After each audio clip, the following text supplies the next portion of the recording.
जन की बात हमारे साथ। यहाँ गर्ल्स प्रॉब्लम होता है तो सर को जाके बोलना पड़ता है। मैम नहीं है तभी ना सर को जाके बोलना पड़ता है। हम लोग को सर को जाके बोलना पड़ता है, इसलिए क्योंकि हम लोग स्कूल में महिला टीचर नहीं है।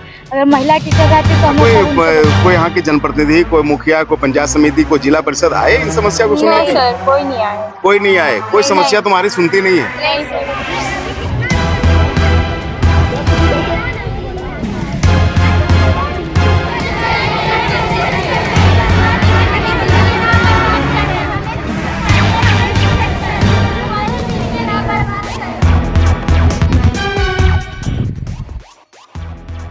सरकार का नारा है कि बेटी पढ़ाओ बेटी बचाओ, लेकिन ये जमीन पे नहीं दिखता।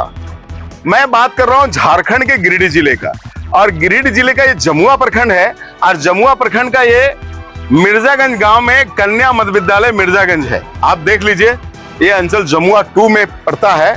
और मैं कल बैठा हुआ था अपनी दुकान में अपने घर पे, और यहाँ की 3-4 बच्चियां मुझे आई जन की बात में ये चैनल चलाने के लिए कि सर हम लोग सफर कर रहे हैं, हमारा लाइफ सफर कर रहा है। यहाँ पे हमारे 500-600 बच्चियां हम लोग हैं और शिक्षक मात्र एक है। हम क्या पढ़े, कैसे पढ़े, हमें समझ में नहीं आता। और मैं उन्हीं के कहने पे यहाँ पर चल करके आया हूँ देखने के लिए कि आखिर बच्चों का ये समस्या क्या है और क्या निराकरण हो सकता है। आइए हम चल करके देखते हैं। ये कन्या मध्य विद्यालय मिर्जागंज है। आप देखिए, बड़ी खूबसूरत बिल्डिंगें हैं। आप देखिए, बड़ी बड़ी बिल्डिंगें हैं, बहुत खूबसूरत है, बहुत अच्छा है, और रख रखाव भी बहुत अच्छा है। सारी चीजें सुनियोजित है, सिचुएटेड है। 2 चापाकल है, मोटर भी लगे हुए हैं, और जो एक विद्यालय में लिखा हुआ रहता है वो सारी चीजें लिखी हुई भी है। और आप देखिए कि यहाँ पे सारी चीजें भी लिखी हुई है। स्वास्थ्य मंत्री कौन है, तो शिक्षा मंत्री कौन है, तो उप शिक्षा मंत्री कौन है, तो खेल कूद कौन देखेगा, तो उप प्रधानमंत्री कौन है, प्रधानमंत्री कौन है, और ये सारा बाल संसद का आप पूरा चार्ट यहाँ पे देख सकते हैं बहुत खूबसूरती से। दरअसल ये बताता है कि इस विद्यालय में चीजें तो व्यवस्थित है, लेकिन चीजें व्यवस्थित कितनी देर रहेंगी जब यहाँ एक शिक्षक भी नहीं है। मैं आपको बता दूं कि ये विद्यालय कभी पढ़ाई के लिए सिरमौर हुआ करता था। ये बहुत अच्छा इसका बाउंड्री वॉल भी है, और चारों तरफ आप देखिए एमडीएम की तैयारी है, और एमडीएम शायद बन गया होगा। मैं यहाँ जमा बच्चियों से ही पूछना चाहता हूँ, बेटा एमडीएम खा लिया तुम लोगों ने? आज एमडीएम भोजन बना था? अभी नहीं खाया है। बना है सर, बट खाए नहीं है। अभी बना है लेकिन खाई नहीं है? नहीं सर। अच्छा, बहुत लेट हो तुम लोग। ये क्या है तुम लोग के हाथों में? तख्तियां क्या है? जरा सा तख्ती दिखाइए, क्या लिखा हुआ है? थोड़ा सा नजदीक आ जाइए, दिखाइए तख्तियां इन बच्चियों का। हम हैं, यह है हम बच्चों की जिंदगी का सवाल। पढ़ने की यह सुनहरा समय ना आएगा बार बार, इसलिए जल्दी से शिक्षक की व्यवस्था करें। ना करें बच्चों के भविष्य को बर्बाद, हमें ना बोलना पड़े यह बार बार, इसलिए जल्दी से करें शिक्षक की व्यवस्था प्लीज। शिक्षक बुलाइए, नहीं तो सारा गवर्नमेंट स्कूल बंद कर दीजिए।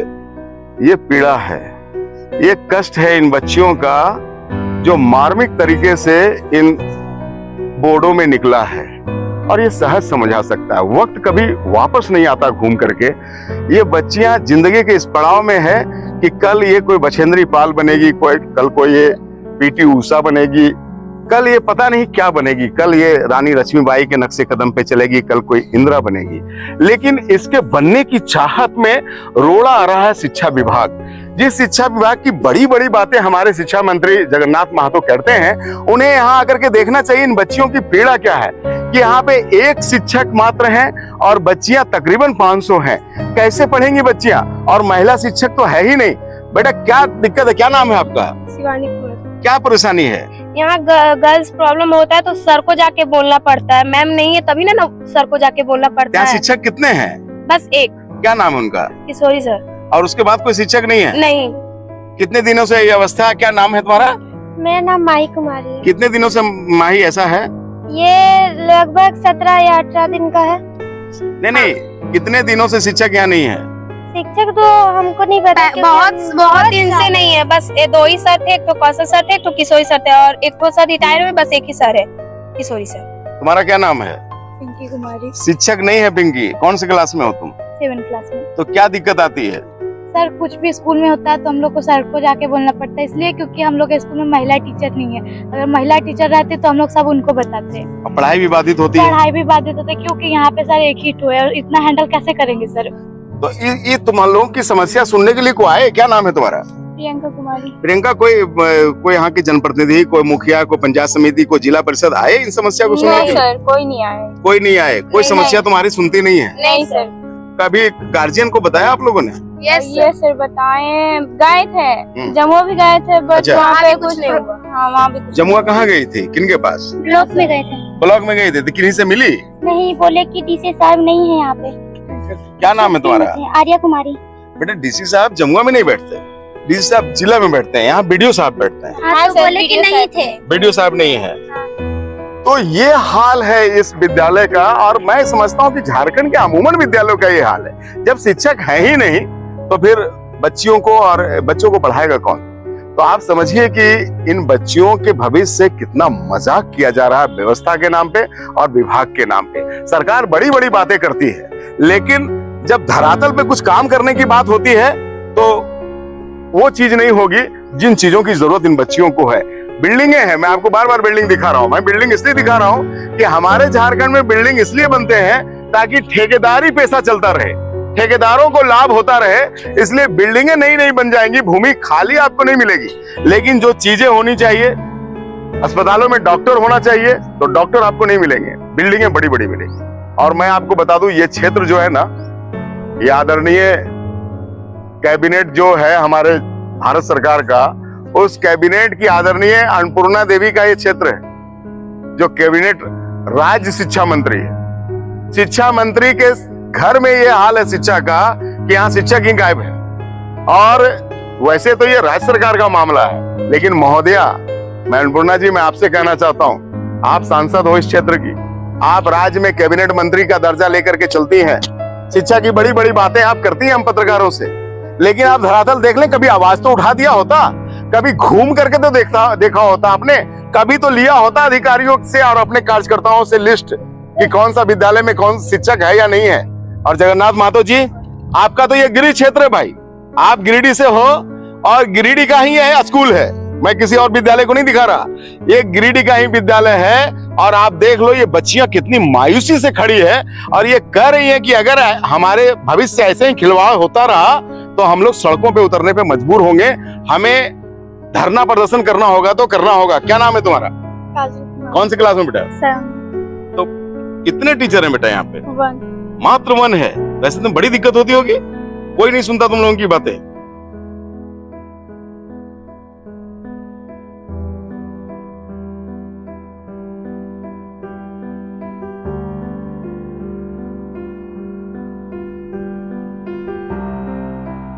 तो ये हाल है। ये बच्चे अगर कल सड़क पर उतर जाए, कल आपके खिलाफात में आ जाए, तो आप बच्चों को दोष दोगे कि पढ़ाई नहीं होती, और आप शिक्षक को दोष दोगे कि शिक्षक ने क्या सिखाया कि बच्चों को पढ़ने की उम्र में आंदोलन कर। लेकिन आंदोलन करे ना तो करे तो क्या करे, जीवन बर्बाद कर ले। मैं आपको बता रहा हूं कि बड़ी दुखद स्थिति है, और इसीलिए मैं हमेशा से ये बात का पैरोकार रहा हूं कि एक बार शिक्षा में समानता ला करके देखो। एक बार जहां ये बच्ची और बच्चियां पढ़ती है ना, इसी विद्यालय में, मैं तो हमेशा से कहा हूं कि इसी विद्यालय में बीडीओ का बेटा पढ़ना चाहिए, बीडीओ की बेटी पढ़नी चाहिए, दरोगा की बेटी पढ़नी चाहिए, डीसी की बेटी पढ़नी चाहिए, एसपी की बेटी पढ़नी चाहिए। तब उन्हें समझ में आएगा कि दर्द कैसा होता है। जब बीडीओ का बच्चा ऐसे ही सफर करेगा, जब दरोगा का बच्चा ऐसे ही सफर करेगा, जब एसपी और मंत्री साहब का बच्चा ऐसे ही सफर करेगा, तब उनको समझ में आएगा कि हमें विद्यालय में और क्या क्या करना चाहिए। लेकिन हमारे हिंदुस्तान में तो व्यवस्था ही बड़ी उल्टी है।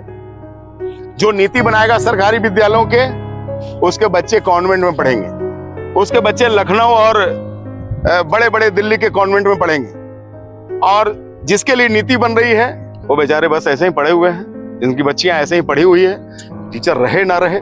तो मैं तो सबसे पहले कहना चाहता हूं कि मोदी जी, अगर देश की शिक्षा व्यवस्था को आपको सुधारनी है तो एक कानून आप बनावें कि जिस क्षेत्र में बीडीओ पदस्थापित हो, जिस क्षेत्र में दरोगा पदस्थापित हो, जिस क्षेत्र में सीओ पदस्थापित हो, एसपी पदस्थापित हो, डीसी पदस्थापित हो, जिस क्षेत्र में मंत्री का घर पड़ता हो, उसी क्षेत्र के सरकारी विद्यालयों में ऐसे अधिकारियों के भी बच्चे पढ़े।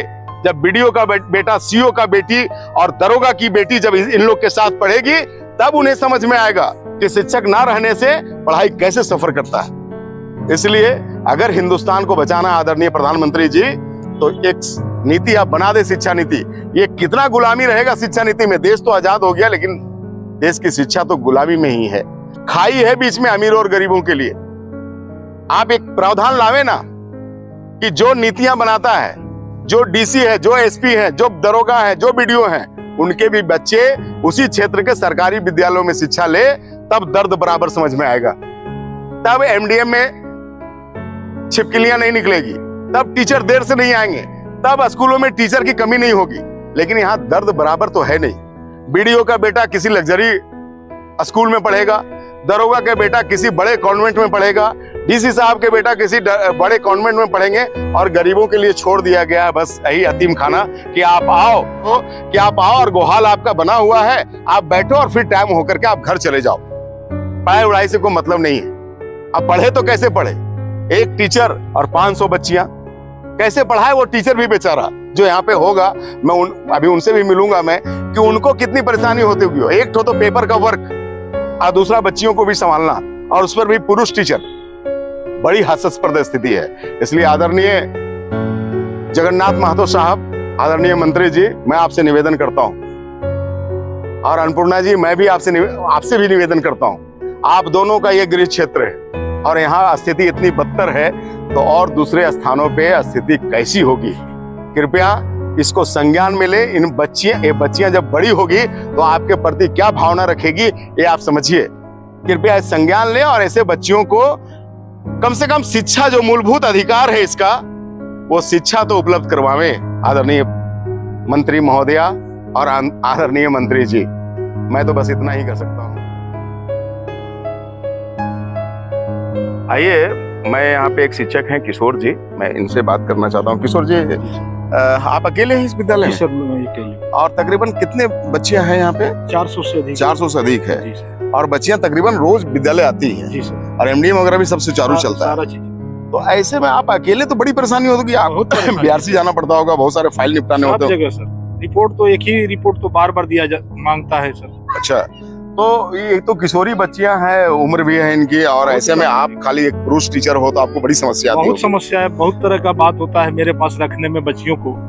इसीलिए हम भी विभाग में जाके बोले कि कम से कम नहीं, हमको यदि टीचर यहाँ महिला है तो हमको ही ट्रांसफर करके दूसरे जगह कर दिया जाए, बालक में, और लेडीज टीचर यहाँ कर दिया जाए। लेकिन वो भी सुनने वाला नहीं। बिल्कुल, ये बड़ी समस्या है कि किशोरी बच्चियां हैं, तकरीबन 15-16 वर्ष की बच्चियां हैं, जहां इस उम्र में, इस अवस्था में ऐसे बच्चियों को एक महिला टीचर और एक महिला संरक्षक की आवश्यकता पड़ती है। विद्यालय में है ये लोग, और आप समझ सकते हैं कि नेचुरल कॉल होता है ह्यूमन का, उसमें बहुत सारी बातें होती है, मैं उसको बता नहीं सकता। लेकिन ऐसे में इन बच्चियों को कितनी परेशानी होती होगी, ये खुद ही समझा जा सकता है। इसके बावजूद, जबकि ऐसा यहाँ जो शिक्षक है एकमात्र, ये बता भी रहे कि हमें खुद बड़ी परेशानी होती है, क्योंकि मैं पुरुष हूं और ये महिलाओं का, बच्चियों का विद्यालय है।